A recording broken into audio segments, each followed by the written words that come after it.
Our working memory can only hold a limited amount of information for a limited time. And when there's so much that we have to focus on playing the Pokemon trading card game, that's a problem because it can get overloaded and then we can start to fall apart. Let's talk about that. Welcome back to University of Dice. Dave here once more. Cognitive load is the term for how much burden we're putting on our working memory, which can only hold 3 to 4 bits of information at a time.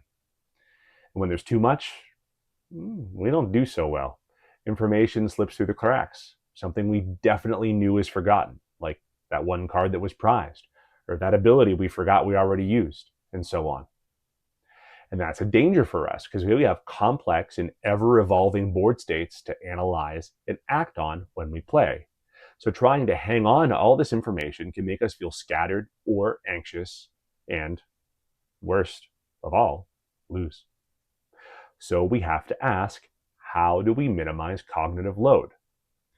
I definitely have some pointers for that, but I'm not just going to tell you what to do. I'm going to tell you why you ought to do it. And before all of that, I should say why I am worth listening to on any of this. You see, in my non-Pokemon life, I design and deliver training. I'm talking online, in person, over a video call, all of it. And cognitive load is a hugely important thing that I need to be aware of. If what I create has irrelevant distractions or is poorly organized, it hurts learning. Now that might sound obvious, but you'd be shocked, or if you live it, maybe you wouldn't, at how much truly awful stuff gets put forward even at large and successful places. There's a reason the term death by PowerPoint exists. It's real and it stinks. So in short, managing this stuff, 100% in my wheelhouse. So, what about Pokemon? Unlike something I build from scratch for work, we don't get total control over what happens in a game. There's an opponent after all, and they want to win. So we need to cut through the noise and focus on what's important. And a big part of this is going to happen in prep. And prep is not just jamming games. A lot of people think that's it. Oh, I've played a whole lot of Pokemon before this thing. I spent hours on TCG Live. I'm ready to go. That's better than nothing, but that is not all there is to it. Now, you may know a lot of the tips that I'm about to give just from people talking about them, but my hope is I can give you a language to understand it, the why behind it all. Because if you have that, if you know the purpose, you can do it all better, much more deliberately, because you'll know exactly what you're supposed to get out of it, not just that you're supposed to do it. You want to change these things from a task that you're supposed to check off to something that you're doing with purpose. So, the first part to know is that we have a counterpart to working memory, and that's our long-term memory. And we organize information there into little groups that we call schemas. That word down there. Now, the article I've linked below explains schemas like this. Schemas are mental structures we use to organize and, structure knowledge. What they do is they incorporate multiple elements of info into a single one with a specific function. And then when we need it, we recall it into working memory, like picking up a tool from a toolbox. And that schema, even when it's in our working memory, just represents that one bit towards our 3 to 4 limit, even though it's made up of a whole bunch of different things. So schemas are our trick for managing everything we have to manage during gameplay. So the best prep you can do involves building them. So how do you do that? First, it comes down to knowing your deck. And I don't mean the 60 cards. That's a good start, but that's not where it ends. If you're relying on just knowing your 60 individual cards to get over any sort of situation in the game, that's a big ask that can just overload your working memory. It's not enough to know the cards. You have to know the lines. And you do this by building a schema for it all. This is why I like it when people talk about sets of cards as packages rather than the individuals. An easy example that you probably know is the Poison package, right? Baby Pecharunt, Brute Bonnet, Future Booster Capsule, Ancient Booster Capsule, and Perilous Jungle. It's hard to think of one of those without also thinking of the others. And when you think of cards in groups like this, it saves your capacity. I don't need to think, I need Brute, I need Baby Petch, No, I need the poison package on my board. That's one bit of info replacing 4 individual cards. And that's a schema. You build it in long-term memory, you know it, you say, hey, this is what I need. Here it is. And a lot of people kind of stop there, right? There's talk about the poison package so people know it and they can just package that away, so to speak, for later. But there's a whole lots of ways we can look at packages, right?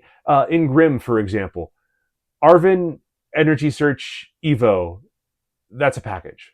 So is Arven Poffin Evo. And if you want to unpack that further, you could say that like Arven Poffin Evo, Poffin for Impidimp, Snowrunt, Evo to get the evolutions for the two of them, that's all a package. That you think of that from start to finish, and I don't need to think about those individual cards now. In an Owl Engine deck, Jewel Seeker, Crispin, Crystal, that's a package. So is Jewel Seeker, Crispin, Terra Orb. Unpack it further. So is Jewel Seeker, Stadium, Ultra Ball, get another Owl, Jewel Seeker, Crystal, Crispin. And you notice there too, packages have overlap, right? Cards are members of a lot of different packages at the same time, just like all of us, right? I'm a nearsighted left-handed dad, musician, educator, creator, Pokemon player, and okay dude, among other things, I guess. So if you get to know all of those things before you're ever playing a game, now you don't have to juggle these individual actions in your working memory. You get to just pull the line out of long-term memory when you need it, and then you just do it.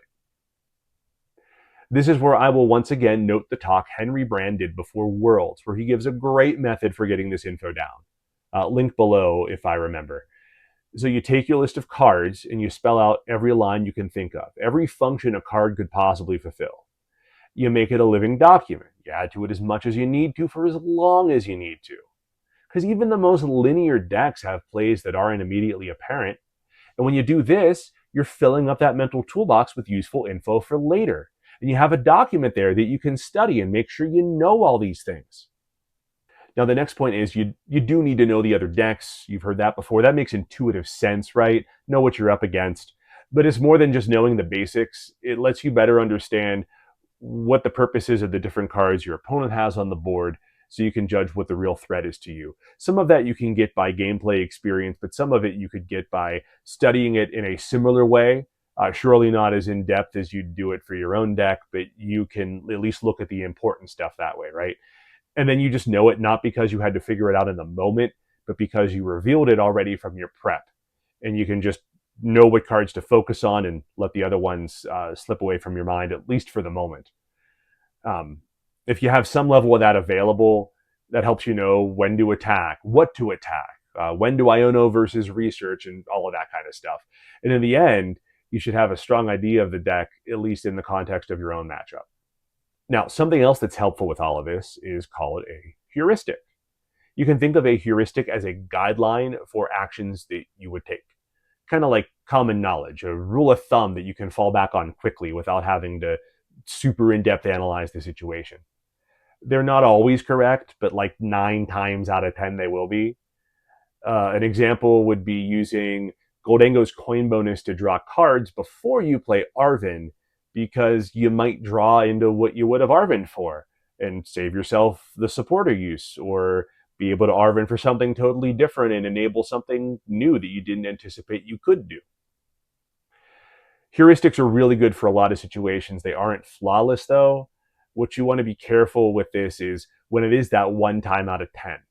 Like in that same sort of deck, if you needed to draw into your stadium, you might play Arven first to thin your deck out a little bit more, and then you have a slightly higher chance of drawing that stadium when you do use coin bonus.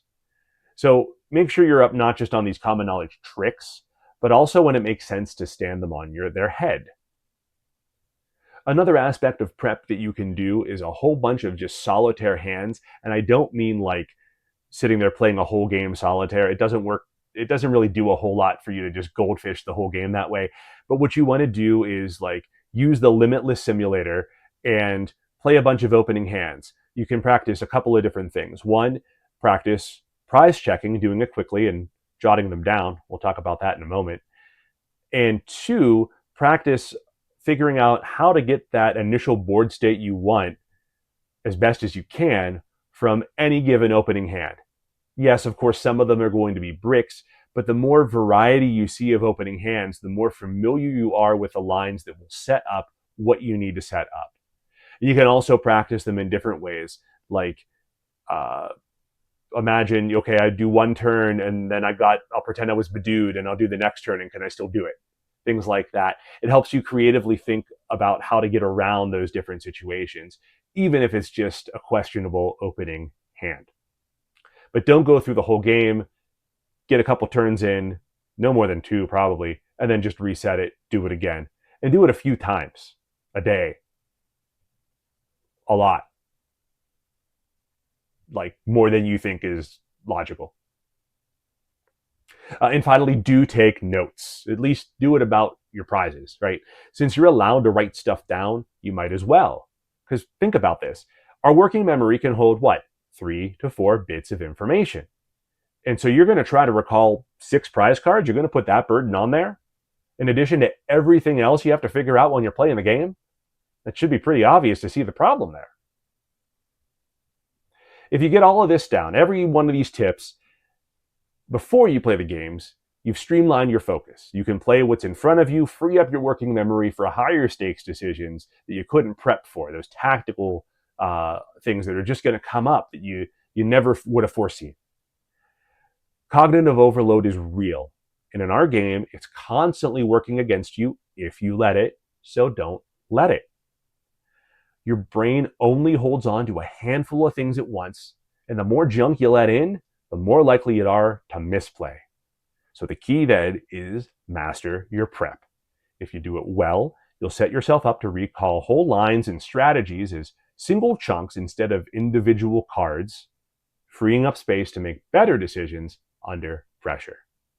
And don't forget practical tools like taking notes on your prizes to offload what you don't need to hold in your head. When you do all of this, you're going to play better, you're going to make better decisions, you're going to feel calmer, and you're going to give yourself the best chance to succeed. I know this topic's a little bit heavy, but it's of the utmost importance if you're going to play well. Really, if you're going to do anything well, it's really important to know this kind of stuff. If you just want to run a meeting at work really well, if you just want to do really well in a class at school, whatever, this kind of stuff matters. This isn't just TCG advice, it's life advice. And the funny thing is that crossover happens a whole lot when you're looking for it. But talk to me in the comments below, shoot me a message, follow me on Twitter, talk to me on Twitter. Let's engage about this one. It is a little bit more complicated, but it's an important skill set to develop. It's what I'm always working on. Even knowing it and working with it as I do for my job, I haven't mastered it. And I don't think it's something you ever completely master. I think it's always a work in progress. Thanks for watching. I'll see you in the next one. Bye.